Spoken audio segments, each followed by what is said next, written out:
Yes, let us get into the next problem from electrical paper. Next one mark. Yes, it is talking about the roll-off rate of a filter. Roll-off rate of an active filter. Active filter means the one which is built by using operational amplifier. So what happens to the roll-off rate with the order of the filter? Okay, so roughly I mentioned, okay, suppose if you make a first order filter with a gain, okay, so K, and then the form is 1 plus S by omega C. So this is a first order low pass standard transfer function. Okay, then if you set that's your transfer function, T of S, nothing but overall output divided by overall input. Straight away, I'm not giving the circuit, we'll get into that.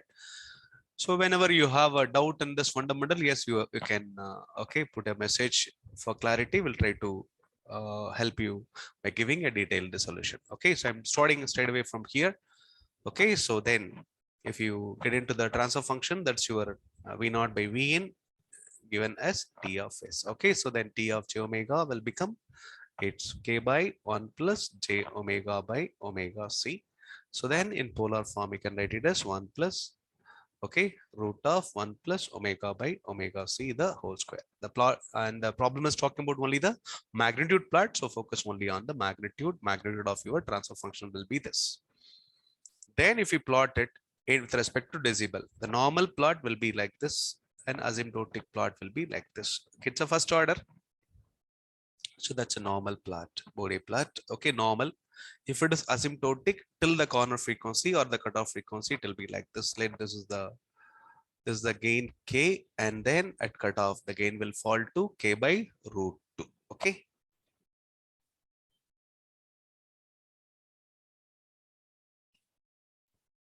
That's a cutoff frequency already mentioned. With respect to the cutoff frequency only, I took the transfer function. This is K. This will be K by root 2. If you go by decibel, this will be 20 log K. This will be 20 log K minus 3 decibels. So let me have a plot with respect to MdB means it's going to be 20 log K, and there's going to be 20 log of K by root 2 will be the gain. And if I go with the asymptotic version, the plot will never change up to this point. After that, it is going to fall. So for higher frequency, the asymptotic and the actual will match.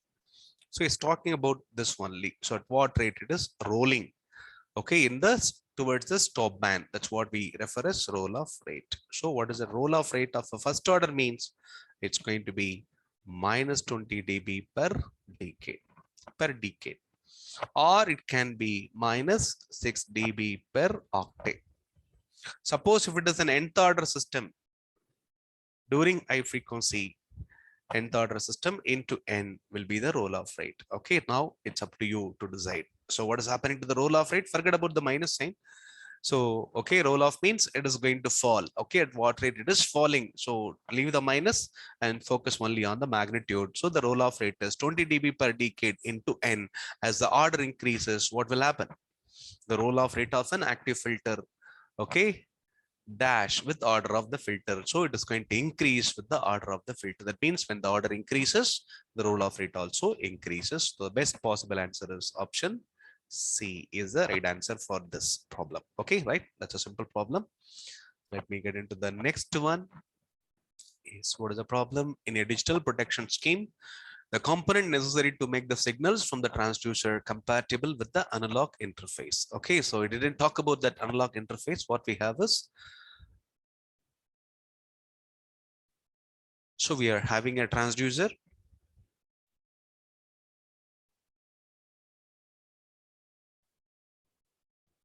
So producing signals, that signal, for example, an analog interface. So he has said digital protection scheme. Okay, so I can't understand exactly what he said. So probably let me assume the interface between analog and digital. So the interface will be, yeah, analog to digital converter. Okay, so probably an analog to digital converter. Okay, that's your ADC. Let me say.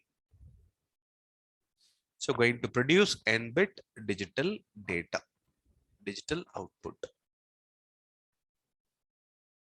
And this is going to be the ADC will have a reference, say for example 10 volt reference, and this is the ground, means that input voltage should be conditioned for a value of 0 to 10. Yes, suppose if it is a 8-bit ADC, for example, so then, and assuming unsigned format for the n bit, if you refer the 2's complement form, the result will be different. Suppose even in general, it is going to be 2's complement form. So 10 volt will be allotted. So for example, you have the bits, this is your analog data, and this is your digital data. The digital data will have D7, D6, D5, D4, D2, D1, 1 minute, D3, D2, D1, and D9. So if you give 0 volt, all the bits will be 0, 0, 0. If you give 0 volt, then if you give 10 volt, okay, right? If you give 10 volt, so I'm taking only unsigned, not signed. So I'm not going for the 2's complement form, only the unsigned magnitude representation. The output 0 volt will make this. Then 10 volt will be given all ones. Okay, that's how the ADC is going to assign its digital output. Okay, that's a range 0 to 10. So the transducer will produce some signal. Okay, say for example, it is producing a 0 to, for example, 0.1 volt for the parameter to be measured. It is sensing something, for example, say maybe it is, for example, a temperature transducer. It is sensing a temperature of, say, for example, 0 to 100 degrees C. Then it is sensing 0 to 100 degrees C, producing only 0.1 means, and we need a block, okay, responsible here. That block is having a responsibility of converting 0 to 0.1 into 0 to 10. This is what a block as an interface. What is the point? Is see this in a digital protection scheme, the component necessary to make the signals from the transducer compatible with the analog interface. So this is demanding 0 to 10. This is having 0 to 0.1 means what exactly the block we are looking for is signal conditioner. Signal conditioner. Okay, signal conditioning circuit. So this will be usually a difference amplifier, assuming dual input, dual output from the transducer. Assuming dual output, so there's a dual output. So this signal conditioner can be a difference amplifier as a signal conditioner, or it can be a instrumentation amplifier as a signal conditioner.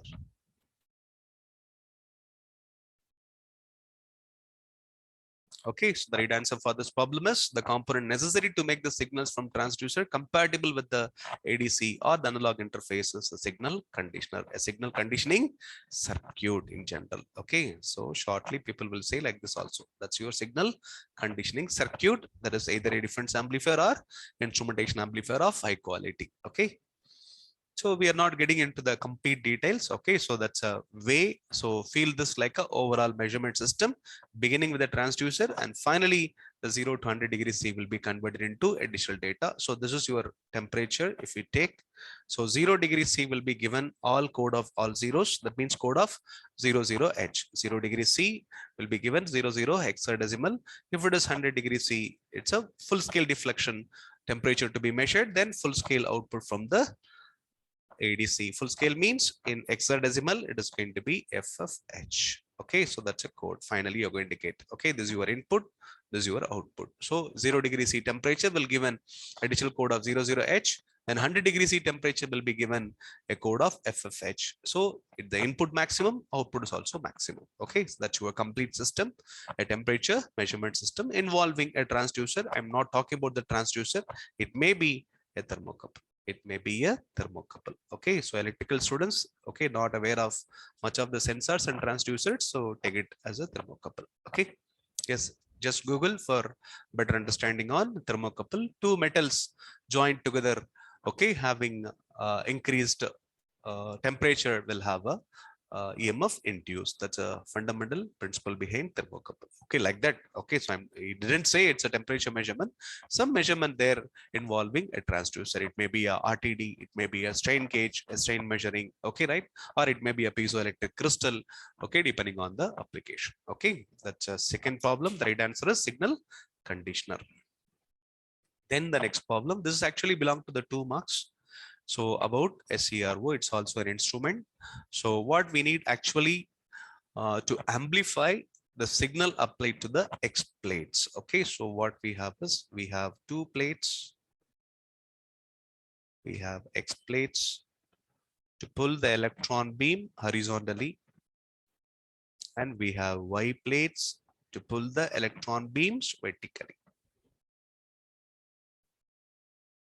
So it's a vertical plate, it's a vertical plate, and this is the horizontal plate, this is the horizontal plate. Okay, so this will be connected to the ground. For example, this is connected to the ground.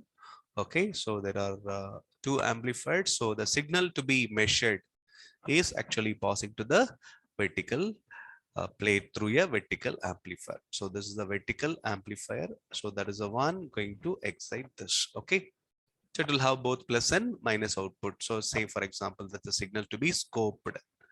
That's a signal to be scoped, we can say. Signal to be scoped. That means you're going to scope a signal on the CRO screen. So signal to be measured or scoped will be the right statement. So that is passing through the vertical amplifier. Certain delay. Okay, of course. Okay, there will be some delay. I'm not talking about that. Okay, so this is ground. So the output will be a huge signal that is going to pull your electron beam. Let the dot of the electron beam is like this. So let this is your electron beam. So then depending on this signal, it will be pulled up or pulled down. So the vertical plates are going to do this work.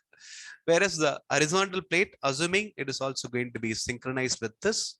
Okay, so then there will be a time-based generator, time-based generator going to produce a sawtooth, and then you have a horizontal amplifier. So this is going to produce a time-based signal in sync with the so it's all about trigger. So the trigger is based on your input alone if you assume in the CRO, and then you're deriving the sawtooth. Okay, the sawtooth going to be this. That's output of this time-based generator is going to be like this. Okay, that is going to pull the electron beam from left to right, and then it is going to pull the electron beam from left to most of the screen to right most, and then instantly leave it again, pull, leave it instantly, like that. So it's a horizontal movement of your electron beam controlled by this sawtooth coming from time-based generator. This is connected to this. Okay, so in this case, if signal is less, the electron beam will be the leftmost. If the signal is more, 1 minute. Okay, let me connect this to, I'm pulling it from left to right, right. So then let me connect it here. Okay, so I have to, this should be connected to ground, and this is connected to the output of the horizontal amplifier. So that if the signal is positive, so this is positive, this is negative, means electron beam will be attracted towards this, will move as the signal strength increases. This is how the left to right movement of electron beam is going to take place. So the point is this, a little structure of a CRO screen. Okay, then how the electron beams pulled by both vertical plates and horizontal plates. Vertical plates are excited by the output coming from vertical amplifier. Horizontal plates are excited by the output coming from, that's a time-based signal coming from time-based generated, that is getting amplified by the horizontal amplifier, then given to the horizontal plates. So given the connection in such a way that you will understand the pull offered by horizontal plates and vertical plates. Horizontal plate, this is the leftmost position of on this beam on the screen, assuming vertical is not connected, assuming vertical plate is vertical plates are not excited, means then the electron beam will move only from left to right, and then instantly from right to zero, again left to right slowly, then instantly to left, like that. The horizontal amplifier is going to excite your horizontal plate and going to control the left to right movement. Okay, so it's like this. So you want to trace this, means you have to have this, any point will have x and then y. Okay, any point of trace will have a x value and y value. So you have a corresponding x pull and you have the corresponding y pull. Okay, so horizontal plates will take care of x pull and vertical plates will take care of y pull. So the right answer, you can conclude, the component used to amplify signal applied to x plates, that's a horizontal plates. Okay, is nothing but your horizontal amplifier. Similarly for the vertical plate, that is y plates, is nothing but your vertical amplifier. Once I give this idea, you know your answer. So the right answer is horizontal amplifier. Usually there is a delay, because there is going to be a delay in this path. Usually we go for a delay in the vertical amplifier. There will be a delay because there are a lot of delay happening in the x side. a problem happens in future means it will be talking about a delay. Whereas the delay means delay is always not in the horizontal path. Delay happens in the horizontal path already. So you have to intentionally connect one delay element in the vertical path so that by the time your time base starts at leftmost, the signal also start. Okay, then it start pulling the electron beam up at the same time. This is going to pull the electron beam right. Okay, that is in the x-axis. So then it is going to have a trace like this. Okay, so this is how the electron beams are moving on the screen, and it's a fast moving, then it's going to give the trace of your sinusoidal voltage. That's a trace. Then instantly it is going to this, again going to give this trace. That's how one cycle can be scoped. A better understanding will happen based on old per division control in the CRO and time per division control. As of now, I'm not talking about the screen space of the CRO, roughly saying that, okay, how we can display a sine wave by having X pull and Y pull. Okay, yes, that gives some extra detail about the CRO, an instrument we use to scope the signals. Okay, the complete waveform of the signal, and CRO can be used only for periodic signal. Remember, okay, any transient signal, you need a digital storage oscilloscope will have recording of transients, whereas normal CRO won't record any transients, will give only the steady state record of the responses. That means the signal must be periodic. Okay, then it will scope. Otherwise, it won't be useful. Okay, a normal CRO. Then one more problem. Okay, that's from signals and systems. Okay, not only signals. Okay, it's any common. Okay, the basic thing, especially when you are about to digitize an analog signal, always this is coming into the play. So as the electrical students, the circuit branch students, we should be aware of this. Okay, so the sampling frequency as per the Nyquist sampling theorem, as per the Nyquist sampling theorem, if we want to avoid aliasing, the sampling frequency must be at least twice that of the maximum input signal frequency. Say for example, I'm going to digitize a music, means that is going to have 20 hertz to 20 kilohertz, means you have to have Fs minimum is equal to Fs minimum sampling frequency must be double that of the maximum frequency, that is nothing but 40 kilohertz. But interestingly, in practical applications of music, we go for a certain reason, we go for 48 kilohertz. That's much more than the Nyquist sampling. 48 kilohertz sampling rate of audio we have. We have 96 kilohertz of a better digital audio. Even we go for 192 kilohertz master audio, something like that. A simple example, okay, where okay, you talk about sampling frequency. You can check, okay, the sampling frequency of a music. Okay, so if you go through the detailed data of a music, okay, they will mention that sampling frequency as well. Okay, that's a music signal ranging from 20 hertz to 20 kilohertz. You focus on the maximum. So minimum requirement is 40, but you go beyond that, okay, there won't be any aliasing. Therefore, as per the problem, you have the solution. So what is the frequency you have? The frequency is 2 pi f, that is equal to 100. That's a signal frequency. Signal is having single frequency. Okay, right? So it's going to be f signal is equal to 100 pi, right? So 2 pi f is equal to 100 pi. So pi will get cancelled. F is equal to f signal is equal to 50 hertz. So the signal frequency given is 50 hertz. So f signal is equal to 50 hertz, means as per the Nyquist sampling theorem, at least double. Okay, that's a requirement. So the right answer is 100 hertz. You know the answer now once I give the fundamental. That's another simple problem for 2 marks. Okay, so relatively there are problems, okay, took more time, and relatively there are problems took very less time also. So then you might have managed to answer all the 2 marks and 1 marks in the given time. Okay, so that's another simple problem talking about the minimum sampling frequency needed to avoid aliasing. Okay, yes. Suppose for example, if given xa of t is equal to 5 cos 100 pi t plus 2 cos 200 pi t, means then you have to choose a different. Okay, so I have completed the problem. I'm giving you one more example. Then you should not choose a frequency. You have to look for the maximum frequency. What is the maximum? 200 pi. What is the 200 pi? F is equal to 100. F is equal to 100 means signal is having a maximum frequency of 100 means we should not go for a sampling frequency of 100. We should go for double the maximum of whatever is available with the signal. Then you have to go for 200 Hz in that case, because the maximum signal frequency is 100 Hz. So you can go for the double the rate. In fact, that's a minimum requirement. You make it 10 times, your signal can be constructed better when you reconstruct your digitized signal back to analog by using digital to analog converters and then using a smoothing filter to make a perfect analog. Okay, when you move from digital world to analog world. Okay, that's another interesting problem. Okay, so from electrical paper. Okay, yes. Then one more, an instrument. Okay, so I'm not going through this in detail, just pausing the answer key. So electrical resonance type frequency meter. So frequency meters, usually we give less focus. Okay, just Google and see the structure.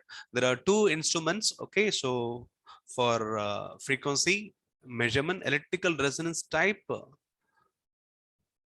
frequency meter. So there are electrical means it's going to be, there is one more called mechanical resonance. So two varieties of frequency meter. One is mechanical resonance, another one is electrical resonance. So since it is mentioned electrical resonance type, then straight away one can give electrical resonance. Just Google this and have an idea, okay, about what is the construction features of an electrical resonance type frequency meter. Okay, I'm not pausing any fundamental for this. Okay, so take this granted, just Google. Okay. So around 5 problems in this video. So a few 2 marks and 1 marks as well. Okay, yes. Yes, let me conclude this video with this. We'll update you with one more problem in the next video. Thanks for watching. Subscribe the channel. For any doubts, yes, put a question along with this comment section of the video.